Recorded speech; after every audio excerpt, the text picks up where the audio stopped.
Hey, xin chào, hiện tại mình đang ở sân bay ở Zagreb và bây giờ sẽ bắt một chuyến bay về London, United Kingdom. Nhưng mà ngay lập tức sau đấy thì cá nhân mình sẽ bắt một chuyến tàu để sang Vương quốc Bỉ tại vì gia đình mình đang bên đấy. Thế nhá, bye!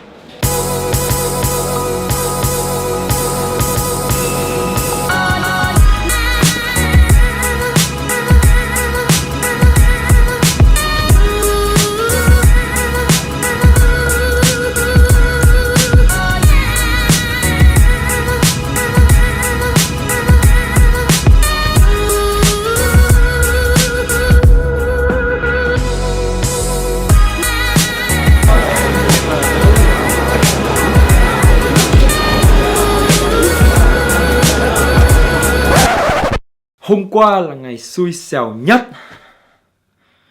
Nếu các bạn thắc mắc ấy là vì sao mình dừng clip tại đấy thì ngay sau đấy mình không có một chút thời gian nào để quay thêm cả. Đại khái là thế này.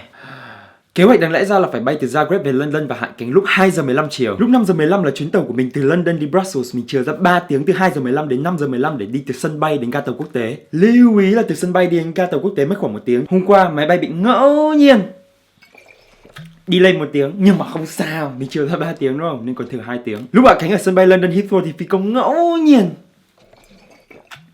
có lỗi liên lạc với bộ phận điều khiển ở sân bay và vì thế không tìm được địa điểm đỗ cho máy bay trong vòng nửa tiếng. Nhưng mà không sao, mình chờ ra 3 tiếng đúng không? Vậy là còn 1 tiếng rưỡi. Và khi đến khu nhập cảnh ấy thì phát hiện ra là chuyến bay delay của mình ngẫu nhiên đáp cùng thời gian với nhiều chuyến bay khác, trong đó có 2 chuyến đến từ Trung Quốc và Ấn Độ, đúng là 2 cái đất nước đông dân nhất thế giới, xếp hàng lâu kinh khủng khiếp. Lúc đấy thì mình phải xin nhảy hàng, xin người này, xin người kia, cuối cùng gặp được ông bảo vệ giải thích tình hình của mình thì ông ấy hiểu cho, đúng cho lên đầu hàng luôn. Làm thủ tục lấy vali xong rồi mình chạy vèo xuống ga tàu điện ngầm để bắt được một cái chuyến để đi đến ga tàu quốc tế. Nhưng mà không sao, mình chờ ra 3 tiếng cơ mà, và giờ còn 1 tiếng.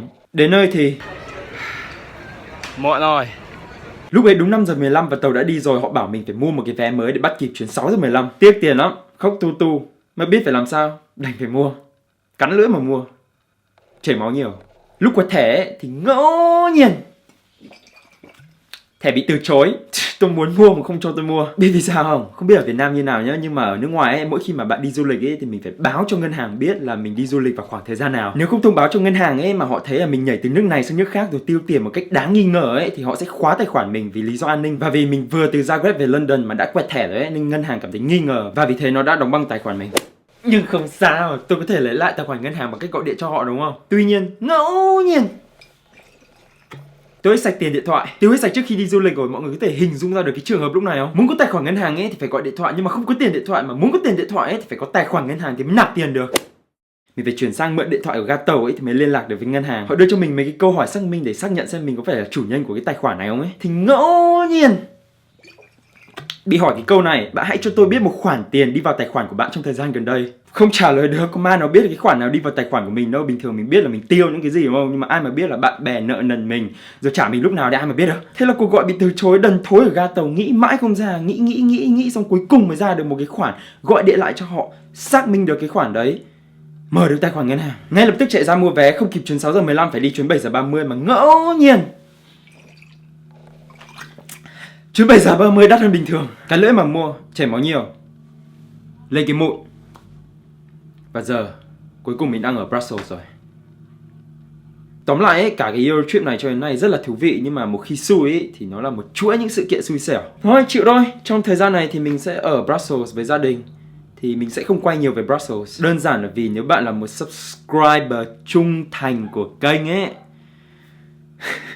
thì bạn sẽ biết là mình đã từng làm một cái vlog du lịch Vương quốc Bỉ rồi đúng không? Tất cả những gì mà bạn cần biết về Brussels ấy thì ở trong đấy hết. Cho nên những ai mà chưa xem ấy thì mình sẽ để đường link dẫn đến video ở phần description dưới đây. Giờ thì mình giới thiệu một chút về thành phố cho mọi người xem nhé, để cho vlog nó không gọi là bi thảm quá.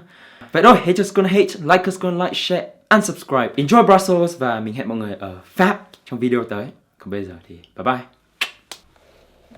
Nước lọc.